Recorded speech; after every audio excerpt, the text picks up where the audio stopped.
بديل اللحمة المفرومة، تعالي نشوف عملناه ازاي وهنعمله بايه وطعمه احلى من اللحمة المفرومة 100 مرة.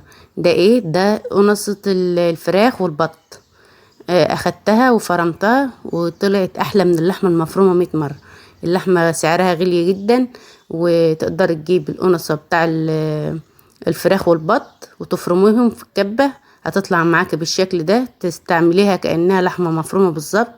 تعصجيها كده بالشكل ده في شوية زبدة، وسيبها لما لونها يغير، وتنزلي عليها بايه؟ بالبصل وقرن شطة كده اهو. ده هتضاعف معاك الكمية جدا وهتخليها طعمها حلو، البصل بيديها طعم حلو جدا.